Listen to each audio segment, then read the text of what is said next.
दोस्तों नमस्कार, मैं हूं डॉक्टर शंकर सिंह और आपका स्वागत करता हूं doctor Shankar vet virtual classes में। आज हमारे मित्र हमारे साथ हैं डॉक्टर विकास। ये हमारे गायनेकोलॉजी के फैकल्टी हैं और हमारे स्टूडेंट के साथ ये बहुत मेहनत करते हैं और इनका बहुत अच्छा हाथ है गायनेकोलॉजी में। तो इनसे हम लोगों ने अभी एक डिस्टोकिया हैंडल किया है। इसका लाइव डेमोस्ट्रेशन इन्होंने इंटर्न्स को कैसे किया, किस तरह से मैनेज किया, क्या क्या टेक्निक्स है, क्या क्या सावधानियां रखनी है, इसकी चर्चा इन्होंने इस वीडियो में की है। उसको हम आपको इस वीडियो के माध्यम से दिखाएंगे। पहले डॉक्टर साहब, आपसे मैं ये जानना चाहता हूँ कि इस गाय को बेसिकली डिस्टोकिया क्यों था और क्या रीज़न था जिसके चलते इसे डिस्टोकिया था। डिस्टोकिया के डॉक्टर साहब कई सारे कारण रहते हैं, लेकिन इस केस में जैसा हमें हिस्ट्री मिली कि ये एनिमल हीफर है, मीन्स पैरिटी इसकी फर्स्ट टाइम ये प्रेग्नेंट हुई।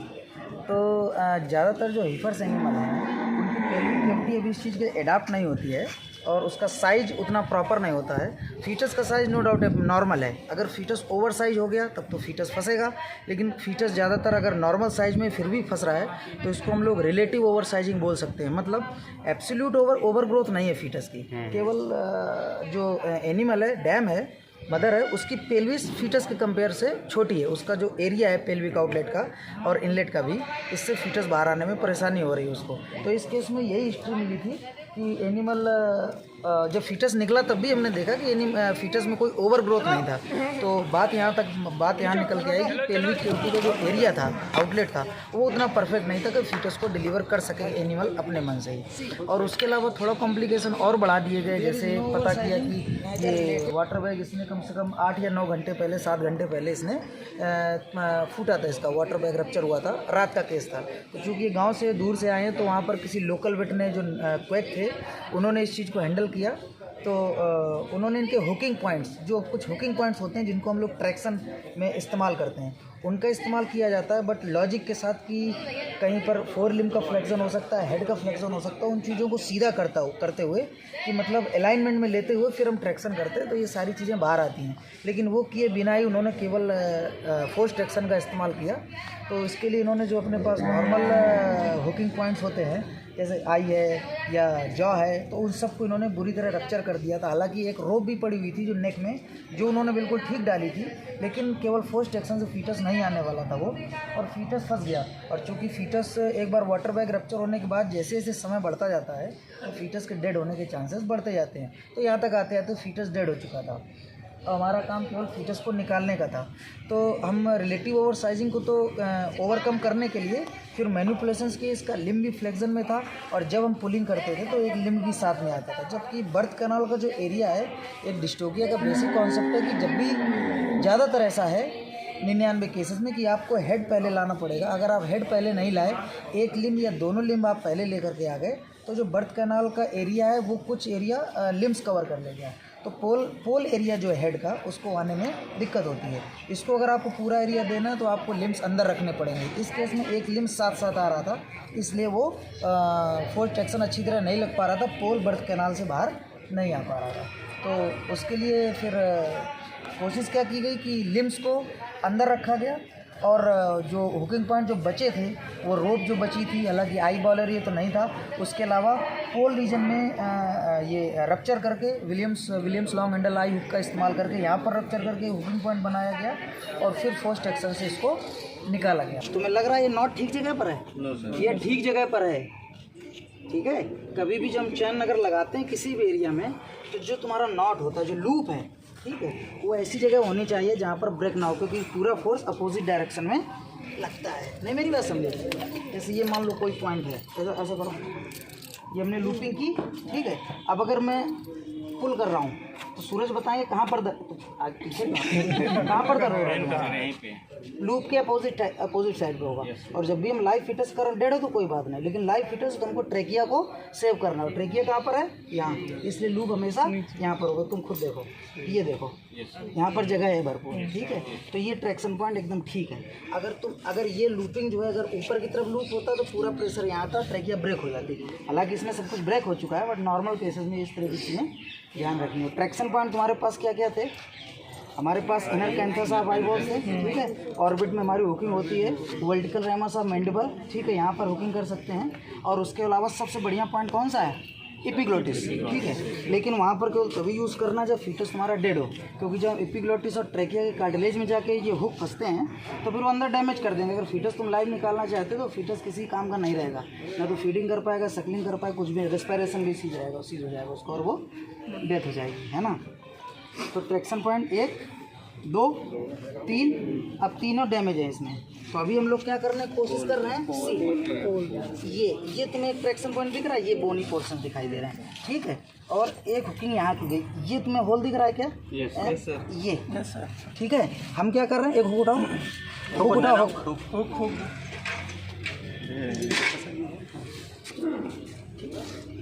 देखो, अब जो मैंने जब हेड मैंने निकाला तो हुकिंग कैसे करी गई?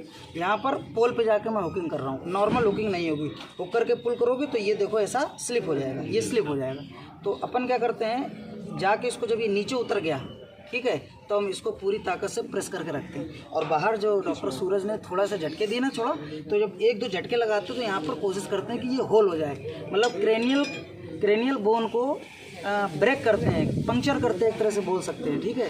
तो और वहाँ पर तुम्हारा एक ट्रैक्शन पॉइंट बन सकता है। जैसे इस केस में हमारा कहाँ बन पाया? इस जगह बन पाया, क्योंकि मैं ज़्यादा अंदर ले जा पाया और जहाँ मैंने हुकिंग करी वो इस तरह से, ठीक है। और बाकी ट्रैक्शन पॉइंट्स को हमने डिवाइड कर दिया। हम लोग बात कर चुके हैं, मान लो 100 न्यूटन फोर्स, 70 न्यूटन फोर्स लगा के किसी फीटस को आना है बाहर, तो अगर हम किसी एक पॉइंट पर 70 न्यूटन फोर्स लगा देंगे, ठीक है, तो वो पॉइंट रप्चर हो जाएगा। ज़्यादा अच्छी बात है अगर हम 70 न्यूटन को 3 या 4 पॉइंट्स में डिवाइड कर दें। तो हमने कुछ फोर्स इस पर डिवाइड किया, कुछ इस पर डिवाइड किया, कुछ इस पर डिवाइड किया। और मोबाइल रख लेंगे बेटा, वो ले लो बीरू, कार्ड ले लो। और एक पॉइंट अपना ये रहा। और हमें पहले से ही पता है, कि हिप लॉक कंडीशन इसमें आने वाली है, क्योंकि हमें पता है कि उसकी केविटी कैसी थी, इन्फ्लेम्ड हो गई थी, ड्राई हो गई थी। इतना फीटस आने के बाद तुमने फिर से देखा एक बार अटका, ठीक है, तब तुम्हारी कौन सी बोन अटक रही है? हुक बोन से अटक रही है, ठीक है। पेल्विक कैविटी का शेप ऐसा है, ये प्यूबिक सिम्फाइसिस है, ऊपर की तरफ थोड़ा सा चौड़ा, ऐसा, मतलब पेल्विक आउटलेट और इनलेट। मेरी बात समझे? तो हमारा जो बोन फंस रहा है वो यहाँ फंस रहा है। तो इसका तरीका क्या है कि या तो बोन चौड़ी होती, वो कर नहीं सकते, प्यूबिक सिम्फाइसिस थोड़ा सा फ्लेक्सिबल होता है, बट एक लिमिट है, बहुत थोड़ा सा, ठीक है। तो जो हुक बोन्स हमारी फंस रही हैं तो हम इसकी डायरेक्शन ऐसा कर देते हैं। जो हम पेल्विमेट्री पढ़ते हैं उसमें हमको पता रहता है, डिफरेंट डायमीटर्स होते हैं ना, तो हमें पता रहता है कौन सा सबसे बड़ा है, कौन सा छोटा है। तो हम उस डायमीटर का यूज़, पेल्विमेट्री इसीलिए इंपॉर्टेंट है कि हम उस डायमीटर का यूज़ करते हैं हिप लॉक कंडीशन में, इस चीज़ का हम यूज़ कर सकें। हिप का जो मैक्सिमम डायमीटर है उसको हम अलाइन करते हैं पेल्विक के मैक्सिमम डायमीटर के साथ। तो अगर इस तरह से फीटस आ रहा है और चूँकि पेल्विस ऐसी और फीटस फंस रहा है, तो फीटस को क्या करते हैं? रोटेट करते हैं, ऑब्लिक लेके आएंगे, वर्टिकल लेके आएंगे, ठीक है, जिससे हमारा फीटस आसानी से निकल सके। और साथ में हम सपोर्ट देंगे, हुकिंग करते जाते हैं, जितना पीछे जाते जाएँ। मैंने तुमसे बात करी थी क्लास में भी एक बार, कभी कभी इंटीरियर प्रेजेंटेशन में होने के बाद भी पेनस साइड में भी हम लोग हुकिंग करते हैं, ठीक है। ये तरीका ये है, हम जितना हाथ अंदर ले जा सकते हैं हिप लॉक से बचने के लिए, क्योंकि ये जो तुम्हारी बोन्स हैं, ठीक है, ये कौन सी बोन है? जॉइंट कौन सा है?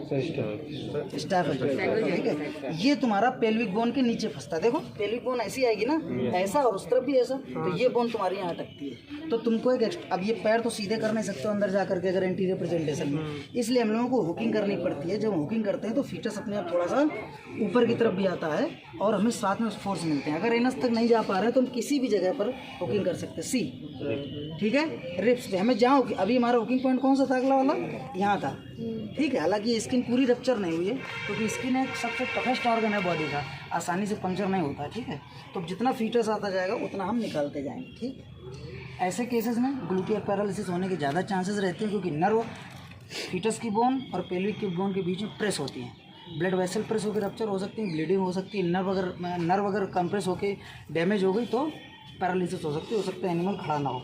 तो इसलिए ये जो करवाते हो तुम, सफलिंग करवाते हो थाई रीजन की, ठीक है, और ग्लूटियल मसल्स के एरिया की, पेरिनल रीजन की, उसका रीज़न केवल यही है कि ब्लड सर्कुलेशन वहाँ पर और अच्छा रहे। जितनी गुंजाइश रहेगी तो एनिमल को स्टैंड अप होने में उतना ज़्यादा अच्छी बात है। और इतना फीटस निकलने के बाद भी थोड़ी देर के लिए रुकवाया गया वहाँ पर। ऐसे केसेस जो तुम्हें लग रहा है कि काफ़ी ब्लीडिंग हो सकती है, थोड़ा टाइम लग रहा है, तो ये हिप लॉक हम करवाते हैं जानबूझ के।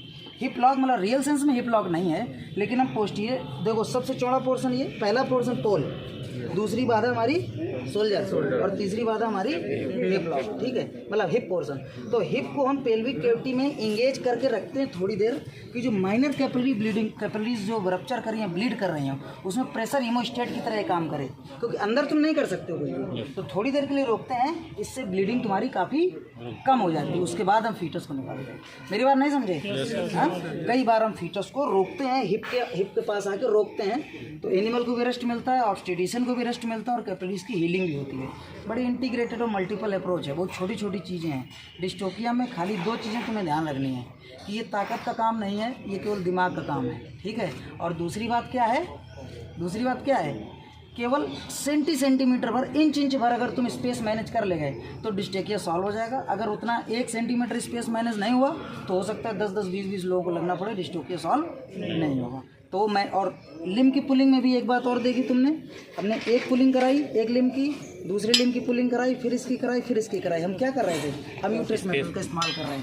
तो सोल्जर की जो चौड़ाई है, अभी देखो तुम्हें नज़र आ रही मेरी सोल्जर चौड़ाई, अभी कैसी हो गई चौड़ाई? कम हो गई, ठीक है। अगली बार जब हम इस लिम को आगे करेंगे तो फिर से चौड़ाई कम होगी। तो हम वही मैनेज कर रहे हैं, 1-1 सेंटीमीटर मैनेज कर रहे हैं। मेरी बात नहीं समझे? अगर हम इतने चौड़े सोल्जर को अगर इतना भी कर ले जाएंगे तो हमारा काम बन जाएगा, जो हमने काम बनाया। अब तुमने इस एनिमल का अभी कंडीशन बोल नहीं सकते, हो सकता है प्रोग्नोसिस की ग्रेव तो नहीं कहेंगे, गार्डेड बोल सकते हैं, पुअर बोल सकते हैं, तो डिपेंड करता है अंदर डैमेज कितना हुआ है, नर्व्स और ब्लड कैपिलरीज कितनी डैमेज हुई हैं, और एनिमल का स्टेटस कैसा है। क्योंकि तुम्हें पता है ब्लीडिंग नहीं हो रही है, तुम देखो ध्यान से, ब्लीडिंग उसमें उतनी नहीं है, मतलब फिर भी अगर बोलेंगे कि इनको शॉक में जा सकते हैं, हाइपोवॉल्यूमिक शॉक नहीं है, तुम्हें नर्वाइन शॉक है ना, इसके कारण इसलिए हमें कॉर्टिकोस्टेरॉइड के साथ जाना पड़ेगा, फ्लूइड थेरेपी के साथ जाना पड़ेगा और बी कॉम्प्लेक्सेस के साथ तुमको जाना पड़ेगा, ठीक है। और एक दिन नहीं, कई दिनों तक। और तीसरी बात, अब एक सबसे खास बात, इसकी वल्वा देखो, एडिमेटस हो रही है, ये सिंपल इन्फ्लेमेशन है, ठीक है, लेकिन इसका कलरेशन तुम्हें दिखाई दे रहा है क्या? देखो कैसा हो रहा है, ब्लूइश कलर तरफ, ब्लूइश की तरफ। अगर इसमें डैमेज निश्चित रूप से डैमेज हुआ है, इसमें बहुत सारे डैमेज, देखो ये एक लेसरेशन दिख रहा है छोटा सा, ये ठीक है, अभी वल्वा खोलेंगे तो बहुत सारे डैमेज होंगे। अब उनको, मेरा हाथ काँप रहा है, ठीक है, बहुत सारा डैमेज मिलेगा तुम्हें। ये देखो दिख रहा है क्या चीज़ें, कंटूर देखो, मिएटस की क्या स्थिति हो रखी है, ये कट दिखाई दे रहा है, यहाँ अंदर तो बहुत सारे डैमेजेस दिखेंगे, ठीक है। ये एक डिसीज़ की तरफ तुमको ले जाएगा, वल्वोवेजाइनाइटिस की तरफ। ये क्लोस्ट्रीडियल इन्फेक्शन है, एनारोबिक बैक्टीरिया है, डीप सीटेड है, साइनोसिस कर देगा म्यूकस मेम्ब्रेन का, जैसे बीक्यू, बिल्कुल सेम। तो वल्वोवेजाइनाइटिस कहने को बड़ा आसान लगता है, inflammation of vulva and vagina, लेकिन ये one of the toughest case है। इसको मैनेज करना, एनारोबिक बैक्टीरिया वाले केसेस मैनेज करना हमेशा टफ होता है, जैसे तुम्हारा टेटनस नहीं क्या, बीक्यू, ये हमेशा टफ होते हैं, लंबी थेरेपी लेके जाते हैं। तो यहाँ पर तुम्हारी जो एंटीबायोटिक तुम लेके चलोगे, तुमको एक ब्रॉड स्पेक्ट्रम एंटीबायोटिक लेके चलना पड़ेगा। लोकल इन्फिल्ट्रेशन भी कभी कभी हमें करना पड़ता है, लेकिन ये रिकमेंडेड नहीं है, क्योंकि ऑलरेडी वहाँ पर डैमेज है, उसकी वजह से बैक्टीरियल इन्फेक्शन हो रहा है वहाँ पर। अगर हम वहाँ पर लोकल प्रिकिंग करेंगे तो उस कंडीशन को हम और एक्टिवेट करेंगे, ठीक है। तो अभी इसका जो मतलब अभी ऑपरेटिव हो गया तुम्हारे सामने, अब पोस्ट ऑपरेटिव इसका ऑपरेटिव से भी ज़्यादा कॉम्प्लिकेटेड होने वाला है इस एनिमल का।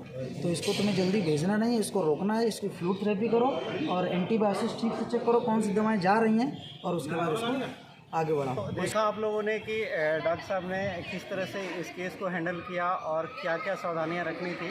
तो डॉक्टर साहब आपको बहुत बहुत धन्यवाद बच्चों को इस तरह से पढ़ाने के लिए। और मुझे लगता है कि जिस तरह से आपने बच्चों को पढ़ाया है, ये फील्ड कंडीशन में जो वेट हैं उनको भी बहुत कुछ वीडियो सिखा के जाएगा।